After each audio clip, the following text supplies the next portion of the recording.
man. Well, we'll peel back the layers of your life, and I want to begin our conversation with, 4 years ago we were wrapping our head around this pandemic, and we didn't know where it was going to go. So now, when we look back, how did you survive that time period, and how did it change you? Mm, wow. Yeah. So, well, it's the pandemic. I mean, as with everyone else, it definitely changed a lot of things. At the time, we were living in San Francisco, the Bay Area. So, we'd been there for a few years. Kind of really getting used to the environment and landscape there. And I remember clearly, I was working with a marketing agency. I had actually moved from the New York area to come to that agency. And, we had clients all over the city and, a lot of activity. And coincidentally, the agency had decided that that we didn't really want to pay for the overhead for the real estate costs. So we had started literally the week before toggling between remote work, right? So it's like, okay, this group of people comes in, that groups of people comes in, X, Y, and Z. And I clearly remember when the pandemic really hit, obviously no one was allowed to go there. And it was crazy because later, as it started easing out, I actually went back down to the office and it was like a moment in time, right? People kind of walked away from their desks or, with a full expectation, just like a lot of us in different whichever environment we're in, we're fully expecting that, okay, maybe a week, 2 weeks, max. But yeah, so for me, it was a real eye opener as it relates to how quickly things could change and the need for individuals and organizations to be able to adapt quickly, or at least have some kind of a game plan or scenario planning is kind of in the marketing advertising space.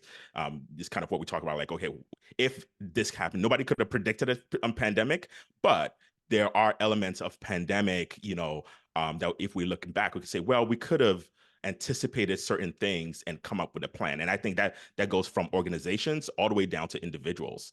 And Yeah. for me, that was the big lesson there. And luckily I was that kind of person who was moved around a lot and all Yeah. those kinds of things. So I was able to adapt better than most, but certainly a big impact as with anyone else.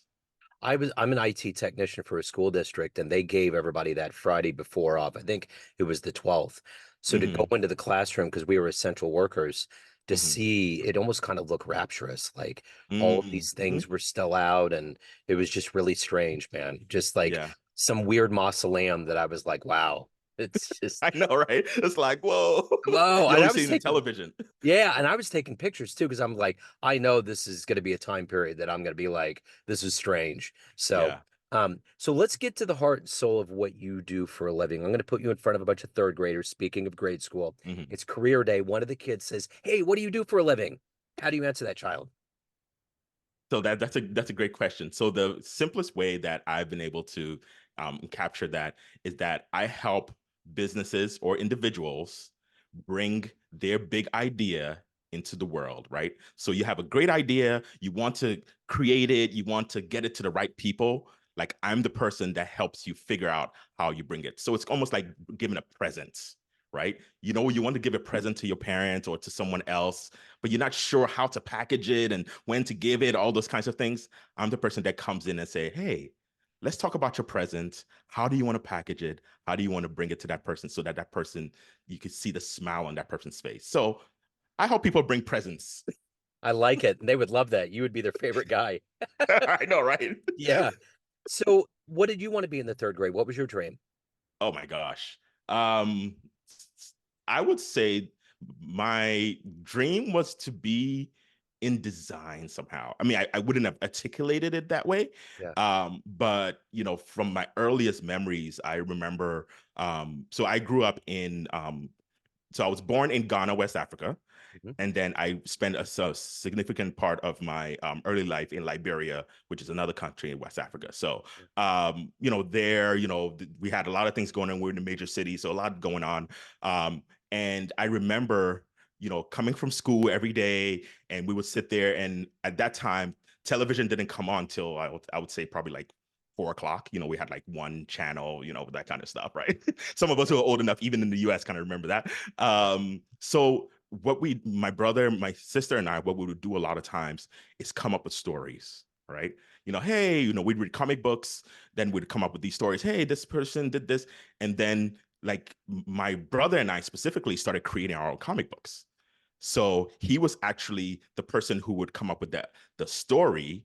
I mean, I would come up with the story, and then we would collaborate on the visuals, right? Yeah. So that was the happiest time for me, like just kind of creating those stories with my brother, and even like looking at the comic books, telling, and then also where, again, if I didn't know that at the time, but again, bringing those presents into the world. One of the favorite things that we love to do is that we actually would create multiple copies. We would hand draw multiple copies, Yeah. and then we would go in our apartment building. We lived in a 6-story apartment building at a time, so we go door to door and try to either give it away or sell it for a couple of pennies or whatever to Yeah. to the neighbors. So it was really about my early days. Were really about not just being an artist from the creation perspective, but from a delivery of those ideas to people that hopefully would enjoy it or appreciate it. So how do these early seeds of creativity become you being a guru of helping people get their product in front of the right people? It was very circuitous, I think is the word. Yeah. I always say that people who call themselves strategists, and even to this day, very few people even understand what that, like, or can articulate what that means. Very few people who call themselves strategists or in strategy um have I went to school for strategy, or I did, something that was kind of boom, boom, boom. So to me, it was definitely very circuitous. Um, Coming to the US. So we moved to the United States when I was about 11 or 12. So again, there's kind of that trying to understand the culture, who's here, those kinds of things. And again, what's the best way to talk to someone is to give them some kind of a present, right? So they're creating things. Um, so I kind of buckled down on that. And going through school, I started, in African households specifically, and I think with a lot of foreign households, the idea of being creative as a career is not necessarily something. And I think even in the US, depending on, it's like, I want to Right. be creating stuff. These days it's a little easier, but it's like, and how are you? So you're pretty much going to be homeless and broke, right? Yeah. Yeah. I say that to say that, I had kind of one foot in kind of the creating things, but the official foot was in more like science and math and those kinds of things. So I went to school for initially biology and oceanography and those kinds of things, and then finally it came to a head when I was in my 20s, as it does when you're in school, with my parents, where I said, listen, this whole science math thing, it's cute and all that, but like I really want to do this other thing. And they said, well, if you could figure it out, Yeah. but it's gonna be really hard. So yeah, I that was kind of the beginning of my journey to get to where I am now. And there's a number of different what I call seasons along my life that help refine that to something that I practice and love doing today. So who's been kind of a hero or inspiration in your life? Wow. It's cliche, but I will say that my dad, he passed away a couple of years ago, but definitely had a huge impact on me. And hero from the context of someone that, even if you don't necessarily look up to them like, oh my gosh, this is, my hero, but Yeah. someone that had a huge impact on shaping both positively and negatively, right? Because sometimes your heroes, you're like, I don't want to be like that person, Yeah. right? Yeah. So both positive and negatively. So my dad definitely helped shaped my where I am today, particularly around the resourcefulness and the ability to adapt to certain climates. He started businesses over and over and over, all up until he retired. He moved to multiple um, countries, environments, neighborhoods. We were always moving, and I'm doing that. I've done that now, so yeah, for sure my dad had a big part in playing how I present myself externally. and Yeah. then my mother internally. Kind of how my personal relationships were really shaped by my how my mother you know fosters those relationships and conversations. So let me ask you this. If you could meet one fascinating person on the planet right now that you could spend some time with, who would that be? Who would you love to meet and talk to? Oh, that's a good question. One fascinating person that I could talk to right now. Ah, there's so many. Trying not to say some of the more cliche people, but I can't think of some individual. There are a Right. few different people I hold in high regard in different aspects. Um, so I feel like there are a number of different people that I could learn from. And really for me, it's just really more about the interaction and the access. Yeah. So, we live in a digital age where you could kind of look someone up. Most people who are famous online and kind of get their take on things, the high level. Yeah. But for me, the smaller conversations with people who are not necessarily famous and Yeah. like people are trying to chase are even more important because there's a level of realism in them versus someone that you hold in high regard, that you say famous and they don't live in the world that you live in, right? Yeah. Yeah.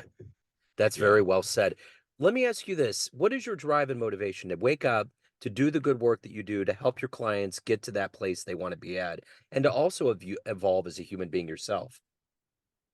Yeah, I mean, I go back to those presents, right?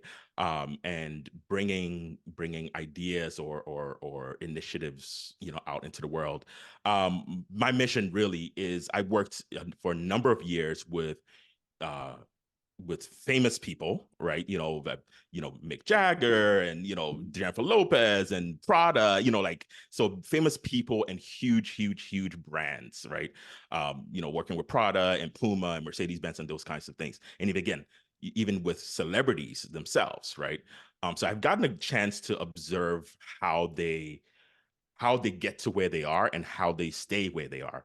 The strategies that they have, the decisions they make, and those kinds of things. So I've definitely had those lessons, and really like after all my 15 years of kind of working with those guys, the way how I've turned that around is that I've saw that a lot of smaller businesses have great ideas. So it's not about the idea, right? Someone who's famous and someone who's less famous probably can generate some pretty good ideas. The vehicle, the way that they bring it to market and how they bring it to market and the access that and the resources they have, that's really where the rubber hits the road as far as success. So my mission really is to bring the learnings and the strategies that I learned with all these big brands and all these famous people who are impacting much wider lives than their locale, to bring those same frameworks and strategies to smaller business and smaller startups, right? People who are growing, whether it be their first idea or they've hit a plateau in their growth. It's really bringing those strategic frameworks around brand building and communications, and also telling stories about your product. So that's my mission, really, to kind of make sure that those kind of tools, methodologies, and approaches and point of views are accessible to people who, we could be looking at someone, you could be talking to someone on the bus stop who's really going to change the course of, you know, their society or even the world. And really, they just need those frameworks and that framing. And that's what I look to do. What's your favorite client success story? My favorite client success story was so a couple of years ago, I was working with a South Korean startup, right? They were kind of they were in the textile business. They were kind of essentially digitizing the South Korean textile industry, making textiles to bring it to a wider market outside of this particular physical area in South Korea where a lot of textile people go to bring their textiles, and kind of like uh, meeting area for marketplace. So they were digitizing that, and they were looking to really enter the U.S. market, particularly the fashion and retail, kind of that kind of market, apparel and such. And they obviously in South Korea, they don't really know the U.S. So I engaged them, or they engaged me, And we really started kind of looking at, okay, how do you do that, right? How do you bring the ethos of what they know, from their technology, but then also their culturally how their textiles market works, and then how you translate that still with the value and the mission that they have there and kind of what made them strong in there. How do you translate that to the different kind of behaviors and expectations in the US market, right? On a B2B space. So that was, it sounds really hard, I mean, it wasn't easy, Yeah. but really, we were very successful in bringing them to the US because I think it was because we spent a lot of time talking to and engaging with and understanding the mindsets and the behaviors and the buying patterns of the US customer versus the South Korean customer. So that was a really exciting, and one of the reasons, besides kind of helping them kind of think through that so that they're not wasting time, money, and resources on the wrong things, it was also helping, being able to leverage different technologies. Obviously social media. It was kind of the early days. This is probably early 2002. So I'm sorry, 2022 Yeah. rather. I know, right? So we were trialing a lot of AI technologies to kind of again to work efficiently and effectively to gather data, understand that data, turn it into products, those kinds of things. So yeah, it was a nice, for me, a nice nexus of understanding cultures, using the technologies efficiently, and then also taking great ideas and bringing that to the right people. So yeah, that was a great opportunity. So you have to give good advice and steer your clients in the right direction. What's the best advice you've ever gotten? The best advice I've ever gotten is you've got to work hard, and not in the sense that you always have to work hard, but really, as I mentioned, my dad, kind of thinking through my change in focus and what I wanted to do in my life, right, moving from science and math and biology to more of the creative, communications field.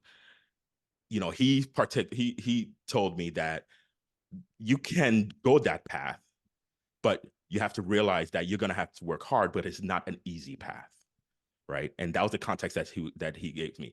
Anything's possible, but you have to understand the context and the environment that you're going to be working within, and be realistic about what is possible and the kind of effort that it'll take to achieve that, right? And I think a lot of people sometimes don't understand that context, and we read some magazines or some news articles, and we start just kind of going with rosy frames, but really it's about understanding the context, working hard to understand the context that you're working within, and being adaptable to that. And going back to your pandemic, I think hopefully that's one of the silver linings that the pandemic gave to a lot of people, that it's not always a cakewalk, but it is possible to kind of make it to the other side.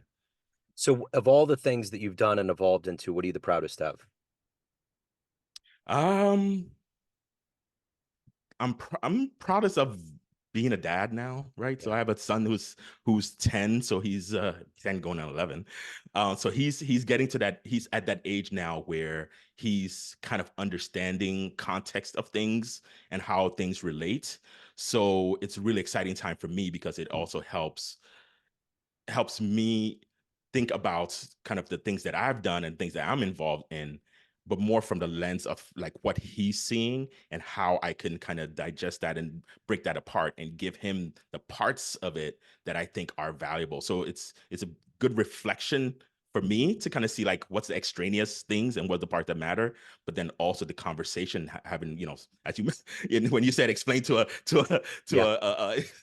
it was classic, because that if you have to talk to a 10, 9, even 7-year old about adults things, you find a way to communicate it in a way that is simple and not overthought. So for me, that's very exciting on a Yeah. day-to-day basis.